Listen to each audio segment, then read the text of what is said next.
Yes, good morning. It's exciting to be with you once again this year. If you were here last year, welcome back. If you're new, as Michael said, we're glad you're here. I woke up just before 5 this morning, so if I say anything heretical, it's because of fatigue. Let's chalk it up to that.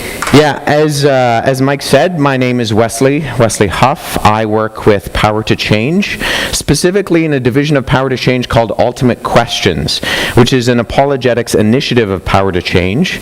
We are a team of speakers, writers, and researchers who travel across the country, speak on university campuses, at conferences like this, and at churches. And our thesis statement, our purpose, is to provide thoughtful answers to life's ultimate questions in order to point to the one who is the ultimate answer. And so we primarily do that for students, but we're definitely not limited to that. And we speak on a number of campuses. Just in the last few weeks, I've spoken at Western and Waterloo and Laurier. This last Wednesday, I did a debate at McMaster University with Muslim Imam. So we are very active in trying to provide those answers and help individuals see that the Christian faith is based on a cumulative case of evidence. And as Mike said, the field of apologetics comes from the Bible itself. In fact, the verse that we just heard, 1 Peter 3:15, I'll repeat it again, says, "But in your hearts revere Christ as Lord. Always be prepared to give an answer to everyone who asks you to give a reason for the hope that you have. But do so with gentleness and respect, keeping a clear conscience, so those who speak maliciously against your good behavior in Christ will be ashamed of their slander." And there's a little prepositional phrase in there to give an answer. And that phrase in the original language that it was written in Greek, is the prepositional phrase pros apologian. And what we do in English is we take the beginning of that word, apologia, and we stick an English suffix on the end, and we have the word that explains the field and the discipline and the study of apologetics, giving reasons, giving answers for the hope that you have, for a defense of the worldview that you hold. It's not limited to Christians. There are Muslim apologists, there are Mormon apologists, arguably there are atheist apologists. If you're asked a question about something that you believe, you're engaging in the field and study of apologetics. And as Christians, as we saw in that verse, we are called to do apologetics. We might not all be called to be an apologist, but we, in some way, if we're being engaged in what we believe, are engaging in apologetics. So Christian apologetics is not saying sorry for being a Christian. It's giving a reason, giving a hope, giving an answer for the worldview that you hold. Now, as a caveat to that, I've been married for almost 4 years now, so I think I'm an expert at saying I'm sorry. But that's not exactly what my job description is. Now, what I want to talk to you this morning about specifically is my favorite topic, and that is the Bible. Because the reality is that Christianity is not a given in the culture that we live in currently. We live in a post-Christian culture where you can't assume things about Christianity anymore. And there are voices within our society that say things that speak directly against what we believe. Individuals like Bill Nye, the science guy, who in 2012 said, "In another couple of centuries, that worldview," speaking of Christianity, "won't exist." The premise being that the Christian worldview just doesn't hold water. It's irrational, it's illogical, it's those superstitious beliefs that we have done away with because we are the enlightened 21st century individuals. Now, I'll tell you why this doesn't bother me. It doesn't bother me because Bill Nye is not, by a long shot, the first individual to say these types of things. In fact, if we go in the not-so-distant past, but the late 1600s and early 1700s, Voltaire said that in 100 years from his day, there would not be a Bible on the earth except one that is looked upon by an antiquarian curiosity seeker. Now, I have some here, thanks. Yeah. Now, newsflash, Voltaire was wrong. And Bill Nye is just as wrong as Voltaire is, because the Bible isn't going anywhere. In fact, the statistics show that Christianity globally is actually booming. In terms of a worldview perspective, Christianity is actually growing worldwide. Now, that might not be as dramatically visible in places like Canada and the United States, but across the world, one of the largest growing religious groups is the Christians in places like Iraq and Iran and in North African countries and in China. Christianity is booming, and part of that is the fact that the Bible has been the best-selling book every year that records have been kept. In fact, since the printing press and since we started keeping records of these things, the Bible has come up on top every time. Now, you may be wondering, well, why don't I see it on a New York Times bestseller list or on an Amazon Top 100? Well, someone out there decided it would be super boring to just continually see the Bible at number one, so they just don't add it. Now, it is true that the Bible is the best-selling book of all time. There was one year, 2007, where Harry Potter and the Deathly Hallows actually beat the Bible. But 2008, it went right back to being number one. The Bible is screamingly popular. But that begs the question, what do we mean when we talk about the Bible? Well, when we talk about the Bible, we need to be careful because we're not talking about one book as much as we're talking about a collection of books. In particular, 66 books written over a period of about 1,600 years on 3 different continents by close to 40 different authors in 3 different languages, 2 major languages, Greek and Hebrew, and then 1 minor language, Aramaic. There are about 12 chapters in the entire Bible that were written originally in Aramaic. So we're not just talking about one book as much as we're talking about a collection of books written over a long period of time by a number of different authors. And as I already said, the latest data shows that the Bible is screamingly popular. In fact, statistics from 2017 say that 30 million Bibles are sold every year. Now that equates to 82,000 Bibles a day, which means we're dealing with 1 Bible sold almost every second. So that's 1 Bible, 2 Bibles, 3 Bibles, 4 Bibles. Almost every second, a Bible is being sold and circulated, and that's only whole Bibles. That's not including just New Testaments or just sections like the Gospel of John. But this opens up a question. Why is the Bible so popular? Why did a collection of ancient books written 2,000 years ago and previous change the entire face of humanity? Well, that's what I want to look at in particular, because I would argue that the Bible addresses some pretty profound questions. In fact, it answers and addresses some of humanity's ultimate questions. Questions like, why the beauty? Questions like, why the ugly? And ultimately, the question, where is God in it all? Now, you may look and think and thought, I've never thought about some of those questions. Especially that why the beauty question. It's easy to ask the question, why the ugly? Because the ugly is easy to see in the midst of everything.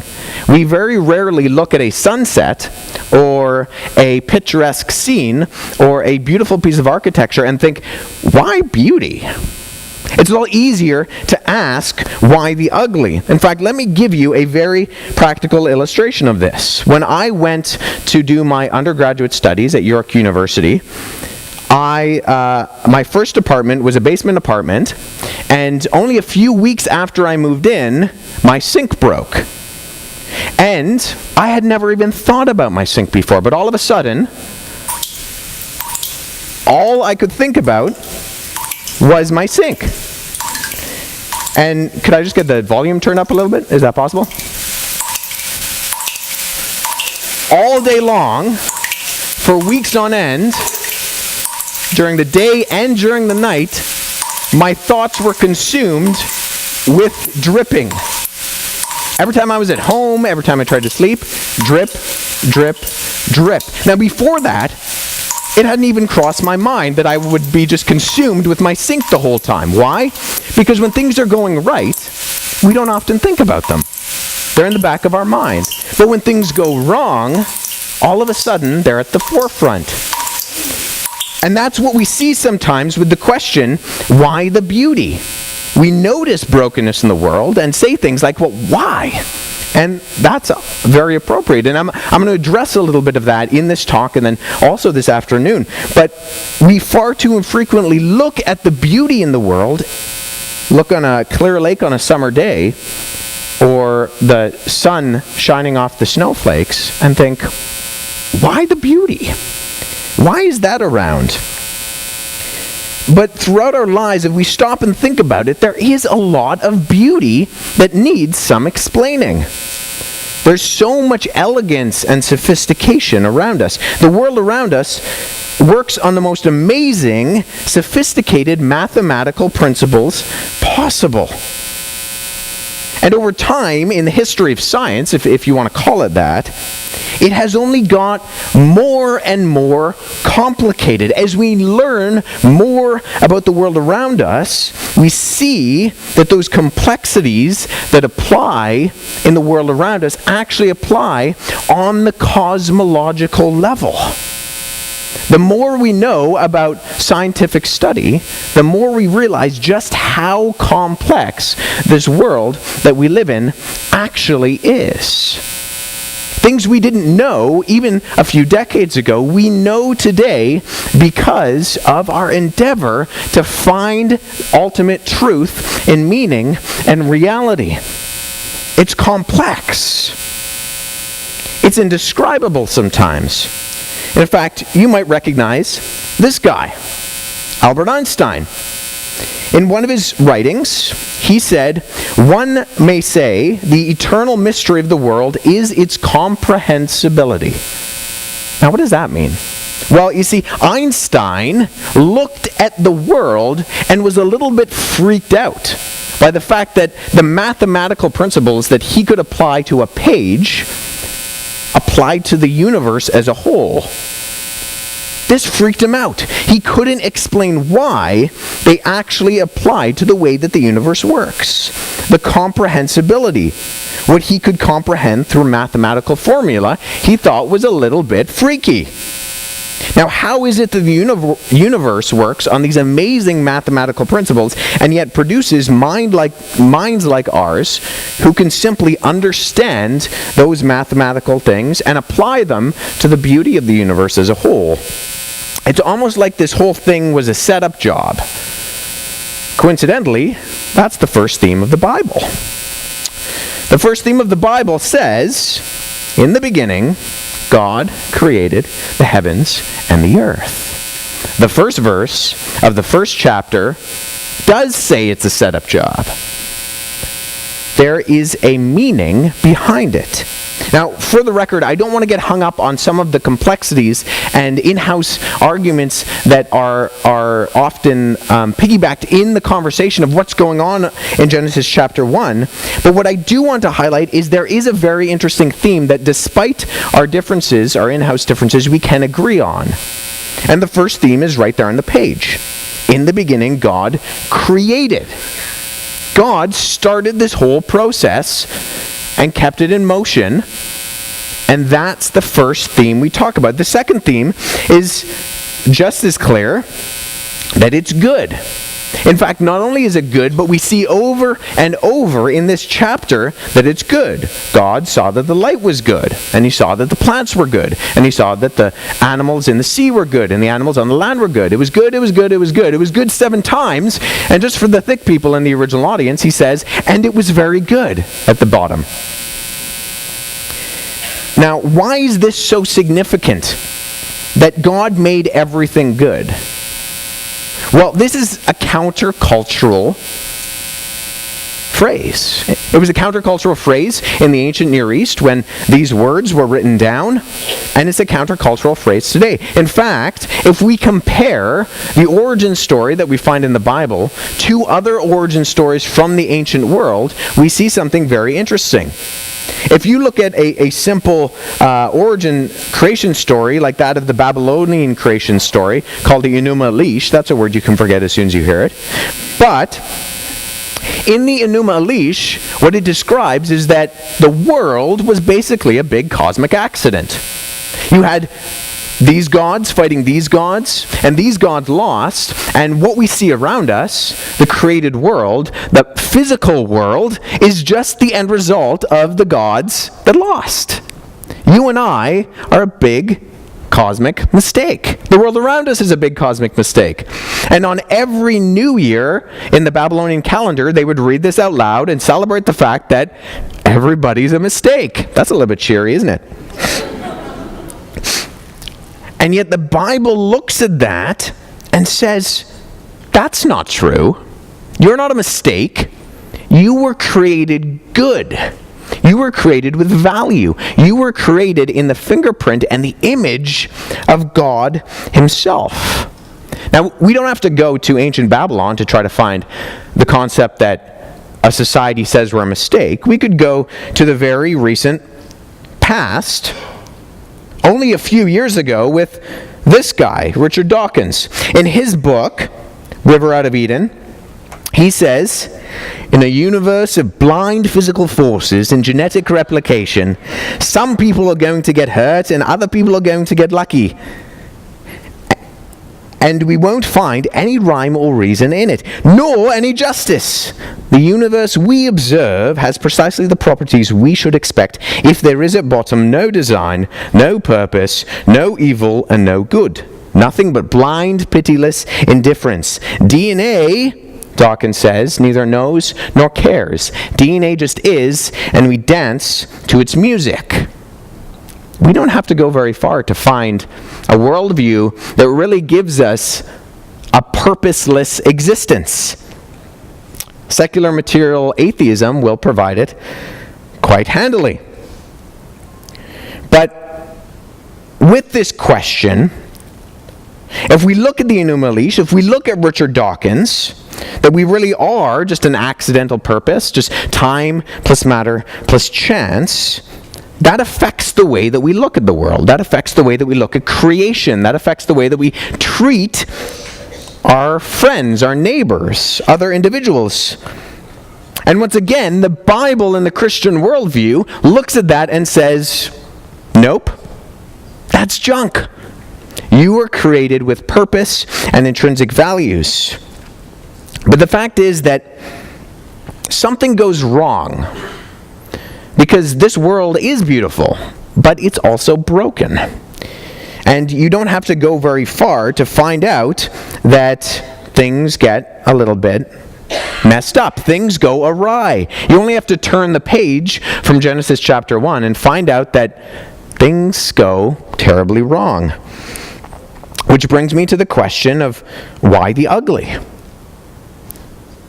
Now, this question is a question that is close to a lot of us. Why the ugly? Why the brokenness? And this question, in my mind, came to a very particular head on a particular date on January 8th, just before my 12th birthday, when I was diagnosed with a rare neurological condition that left me paralyzed from the waist down. And all of a sudden, 11-year-old Wes was asking himself questions like, why do bad things happen to good people? Why do seeming mistakes happen, things that are not totally explainable? And how do we explain that if God is good? Now, as I said, I'm going to go more in depth into that this afternoon.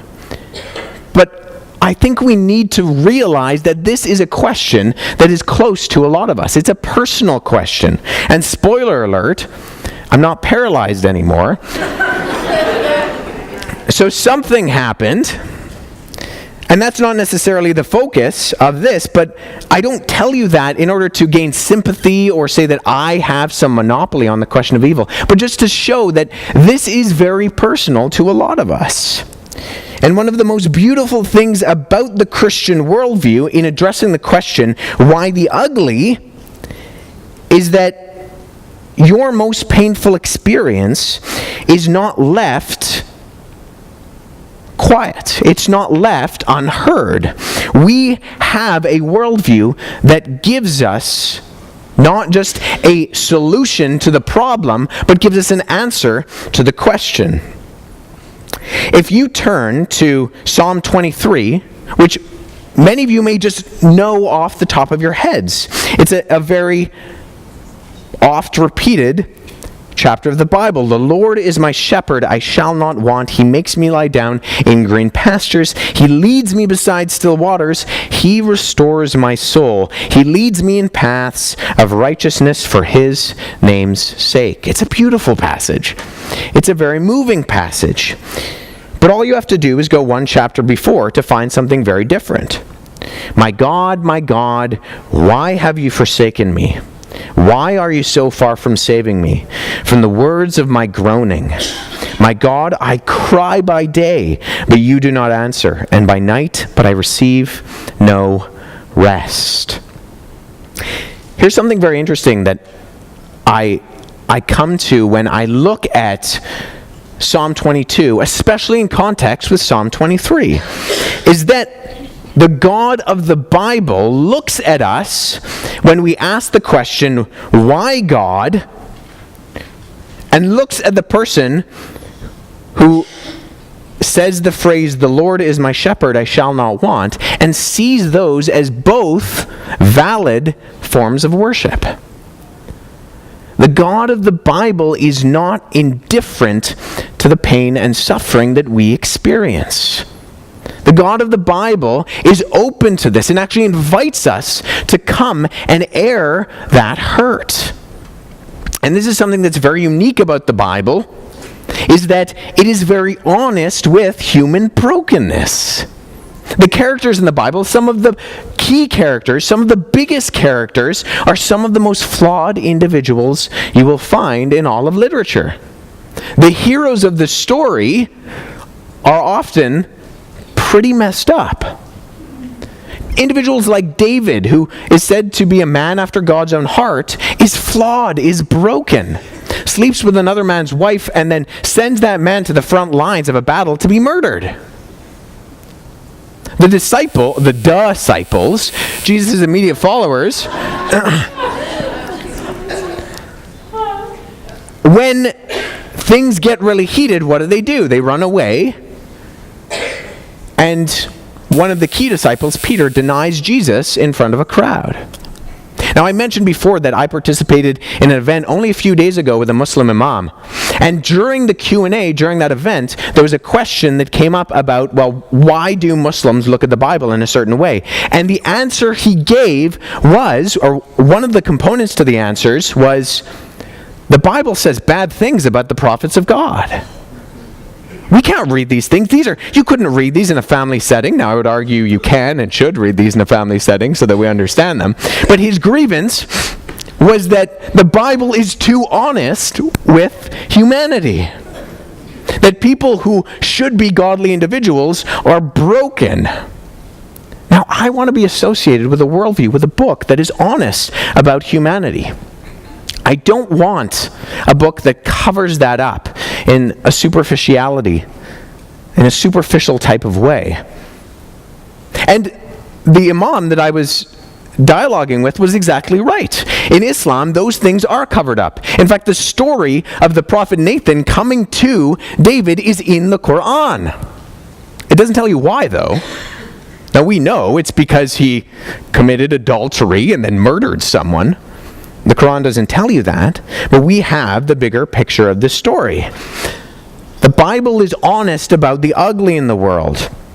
And one of the reasons I would argue that people are drawn to the Christian worldview, and have been, is because it answers the question of why the beauty in a powerful way, and brings it together with the question, why the ugly? God is not indifferent. God, throughout the Bible, is described as being compassionate. And I'll talk about this, as I said again, more this afternoon, but that's a compound word from the Latin com, meaning with, and passion, meaning suffering. God is not indifferent. I want to be attached to a book that is attached in an honest way in the context of the beauty and in its brutality of the ugly in the world. But that brings me to the final question. Where is God in it all? Where is he? This is a valid question. Because yes, we see beauty, and yes, we see ugly, but where is God in it all? Now, we live in a world that has a lot of different worldview perspectives, and sometimes it feels impossible to try to navigate this world when there are all these isms in the world. There's secularism, and there's atheism, and there's Buddhism, and there's Islamism, and if you're a Toronto Maple Leafs fan, we call that masochism. There are all these different worldview perspectives, and sometimes it feels like it's impossible to just try to navigate through them and live the way that we ought to. And I'm going to take a bit of a sidestep, and I'm going to do a little bit of a thought experiment and delve into neuroscience. Because there have been some studies in the last decade or so that have looked into how our brains process trying to cut through all of the images and the concepts that are being thrown at us. And whether you know it or not, even right now, your brain is trying to decode the words that are coming out of my mouth and going into your ears and make sense of them on a neurological level that, in terms of the complexity that I talked about, is mind-boggling, literally. And what neuroscientists come up with is they say there are certain aspects in the brain that it's looking for that are referred to as neurological cognitive keys. And once the key is given, you are able to understand. Now, I want to signify, just as a thought experiment, the worldview white noise that we encounter by this.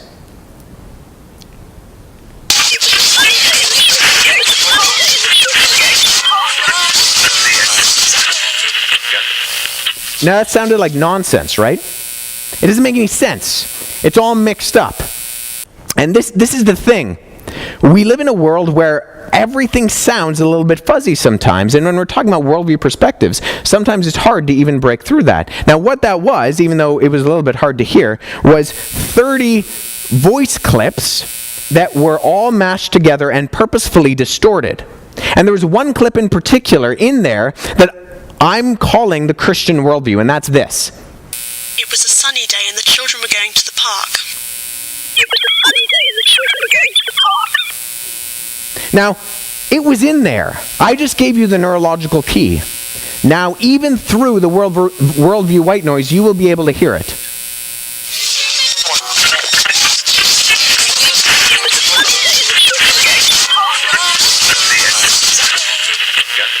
Now, I would argue that the Christian worldview, when properly articulated, breaks through the white noise and allows us to make sense of the world.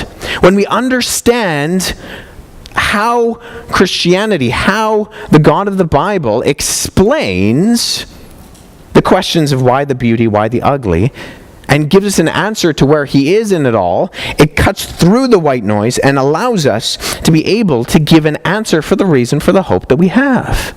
This is why I would argue the Bible is so screamingly popular.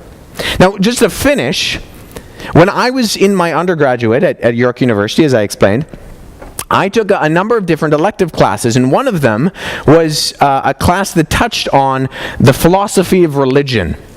And in that class, we read individuals like this guy, French philosopher Albert Camus. Now, Camus was a very outspoken atheist. In fact, arguably, Camus, in his time, was bigger than Dawkins ever was in our day. And he often wrote about the silence of the universe, that we don't have any purpose, and asking questions like why, well, that's just idiotic. That's just silly. Why questions don't have answers. There are no real ultimate answers to our ultimate questions. And yet, right before his death in a tragic car accident on January 1960, Camus wrote this. He says, God's solution consisted first in experiencing pain. The God-man suffers too, with patience. Evil and death can no longer be entirely imputed to God since he suffers and dies. The night on Golgotha is so important in the history of man only because in its shadows, the divinity seemingly abandoned its traditional privilege and lived through to the end, despair included, the agony of death. And one thing that came out only shortly after his death was that the months prior, Camus was visiting Anglican and Catholic priests in the city of Paris in order to try to figure out what the question about this Jesus guy really was. Now, I don't know if Camus ever put his trust in Jesus Christ. I don't know if he ever believed that Jesus' atoning sacrifice truly could and did save him. But I know he longed for it because he wrote things like that. And in this particular class at York University, I would bring up objections, and I would get rebuttals by other philosophers with very long names. Guys like Ludwig Feuerbach and Sigmund Freud. And my fellow students and my professors and TAs would say things like, Wes, that's great, but you see, religion is just a wish fulfillment. You want it to be true. You have a longing for it to be true. This is what Feuerbach wrote. He talked about the fact that Christianity, religion as a whole, but Christianity in particular, is a wish fulfillment. We have these longings, and so we look for someone who can supply the answer to those longings. But it's not really true. It's just a wish. And Sigmund Freud, in particular, came up with theories about the fact that we have these complex relationships with the leaving and cleaving of our parents, and when we leave our parents, we long for that relationship, and so we just look to the big daddy in the sky. Now, the rebuttals to guys like Freud were, well, you had a terrible relationship with your father, and so you just don't want the big daddy in the sky to be true. I mean, the argument goes both ways. But here's the interesting thing that I discovered when I sort of tried to view it from the other side and take some of these objections to what I was saying seriously. And I came to the conclusion that you might be surprised at. I agreed with them to some degree. I think Christianity is a wish fulfillment. I just think it's a true wish fulfillment. You see, some thirsts have thirst quenchers. I've been talking for a few minutes now, and my throat is parched. Now, if I were to say, I'm really thirsty, someone tried to offer me a bottle of water before, which I refused, which makes this point maybe a little bit null. But I'm thirsty because I've been talking. No, I have one. Thank you, Mike. I have a thirst. Now, if you were to look back at me from the audience and say, Wes, of course you have a thirst, but there's no such thing as a water bottle. I mean, you just have that thirst because you long for it. You want it to be true, and so you find a fulfillment for that longing. You have a thirst, and so you're trying to imagine a thirst quencher. To which my appropriate response is,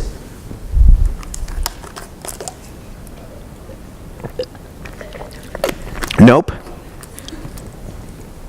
You see, Christianity is a wish fulfillment. It's just a true wish fulfillment. Some longings are true, and some thirsts have thirst quenchers. Those ultimate questions we have are not invalid. They are supplied by the Christian worldview, and that's why I think it's fascinating. I talked about the very first chapter of the Bible and the very first verse. In the last book of the Bible, in the last couple of chapters and the last few verses, we see the God of creation inviting us to take a drink. Let the one who is thirsty come, and let the one who wishes take the free gift of the water of life. Friends, I would contend to you that this is why the Bible is so screamingly popular.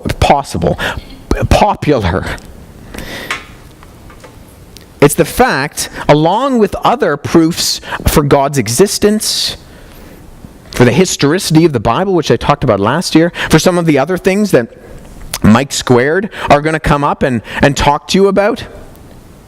And it's why that in the last 40 minutes that I've been speaking, 2,283 Bibles were just sold. 2,284, 2,285, 2,286.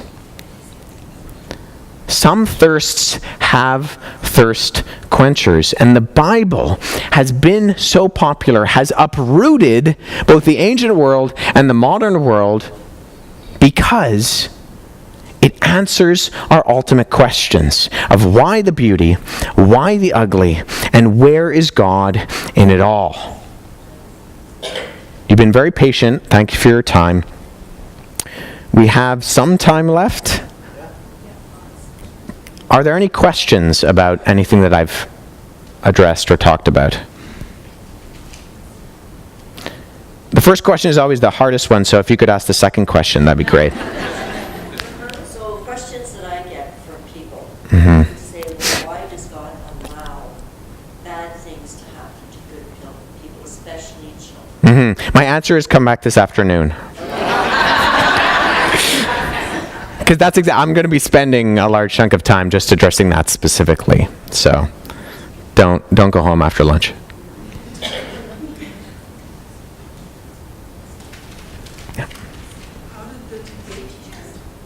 I think I won. I don't know. It's very interesting. I was defending that the Bible proved the deity of Christ and that the crucifixion actually happened because the Quran denies that Jesus was crucified. In chapter 4, verse 157, it says that Jesus was neither crucified nor did he die, and it was only made to appear to them. So Islam denies that the crucifixion ever took place. And in one sense, that's the easiest thesis statement to prove because everything that history has to say is on our side. So I mean, in a certain sense, it was one of the easiest debates I could have done because the evidence just speaks for itself. And I was very candid, I was very respectful, but I simply said, if you believe that Jesus didn't make certain statements about himself that no mere prophet could say, things like, before Abraham was I am, things like, I'm the way, the truth, and the life, things like, he claimed to be the Lord of the Sabbath, which was a divine prerogative that although the Jewish people would rest on the Sabbath, God was working because he was keeping the planets spinning in orbit. And his original audience understood this. They kept picking up stones to stone him. And he kept saying, why are you stoning? Well, of which of my good works are you stoning me for? And they said, we're not stoning you for your good works. We're stoning you because you claim to be the Son of God and refer to the Father in such a way that makes yourself equal with God. His original audience was not confused about what he was saying. And so I simply said, if you're going to deny that and then deny that he predicted his own death and resurrection and then did it, you do so in spite of the evidence, not because of the evidence. Yeah. Is it true that Muslims believe that Muhammad never died, that he ascended into heaven, that he's coming back, just like we expect Jesus to return? No. No, there's a grave for Muhammad in Saudi Arabia. They do believe that Jesus will come back at the end of time and usher in at least some factions of mainstream Sunni Orthodoxy believe that the end times will be ushered in by the second coming of Jesus. And the particular group that I was addressing were a group of Muslims called the Ahmadi, which are actually a minority view. How mainstream Christianity views Mormonism, mainstream Islam views the Ahmadi, because they have another prophet after Muhammad, Mirza Ghulam Ahmad, who came around in the 1800s and said he was the second coming of Christ. So they're a little bit off the beaten path in terms of that. But yeah. So how do we as Christians then prepare so that when we're addressing Muslims or we're trying to have a debate with them that the Christ that they're predicting is coming back is not really the real Christ, because there's going to be, Jesus is returning, but they say false Christs will appear. Mm-hmm. So do they actually, so they don't really believe in Jesus Christ as the Son of God? Yeah, my answer would be two things for the sake of time. Come up to me afterwards and I'd be welcome to explain it to you. And second, there's another Apologetics Canada conference happening in Barrie, Ontario, and I'm talking on that topic specifically. So talk to Michael and get his contact info. Yep. I don't know if there was any other questions, but the one question I had to be coming out of your talk was,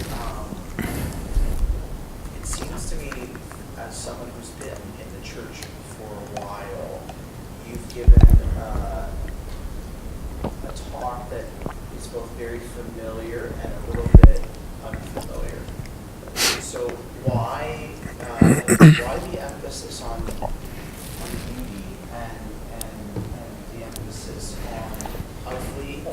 And just in our day-to-day, how would you advise us? These are conversations that are easy to have. If people aren't particularly searching or even know that they have these ultimate questions, what are some easy ways to get conversations going about beauty and ugliness and God's place in it all? Because how do we take what you've given us today and in our everyday conversations kind of try to bring this up? What are some pieces of advice that you have? Yeah, well, how I would address that is, I would say we live in an inconsistent world where a lot of people want to either be atheist or agnostic or spiritual but not religious, which just means they don't want any accountability. But the way that they live practically doesn't actually bear that out, because they do believe that there are ultimate values and that objective truth actually exists. And so I think the way that I approached it specifically today was because it is one of those relatable questions, because we all recognize beauty and we all recognize ugly, and I think one of the most powerful ways to point back to God is to just help people recognize that when they make objections about the evil in the world, and I'm going to talk about this once again this afternoon, they're actually borrowing from the Judeo-Christian worldview, because they have to assume that there is an objective good to juxtapose against the objective evil. And if you're just a product of time plus matter plus chance, you can't actually do that. You have nowhere to ground that. And we live in a culture of outrage, right? Some outrage that's definitely justified. The attacks that happened this past week in Nigeria with the killing of the Christians, the attacks at the mosques in New Zealand, these are terrible events. And we recognize this. They're on the news. We call this evil. And I think sometimes there's a time to leave some space and appropriately mourn with those who mourn. But I think we need to hold people to account and say, why does this irk us? Why does this, tear at our heartstrings? And it's because we are created in the image of God, and we see that violence to God's image in murder and in evil and in death, and we recognize that. But there's a whole theology about beauty, and why beauty, and why do we even acknowledge that something is aesthetically pleasing or has a level of the transcendence to it. Our culture is haunted by the transcendent, and a simple way to evaluate that is just to look at some of the songs in pop culture. They're constantly asking questions. They're looking for meaning. They're looking for hope. I mean, they're looking in all the wrong places. But I think we have a lot of grounds as Christians to be able to speak into those things and pull people consistently through and say, where do you think those ideas come from? Why is that so bad? Where do you think this idea of beauty comes from? What are those concepts? Why are we wrestling with some of these things in our society? Because concepts like truth and justice, those are Christian concepts. You don't get that from the secular worldview. Yeah, one more and then I think I'll shut it down. Do you have webcasts or anything like online stuff?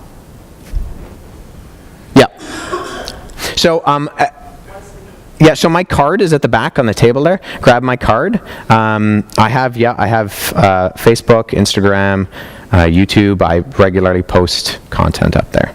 Yeah, okay. I'll shut it down for now, but please feel free to come up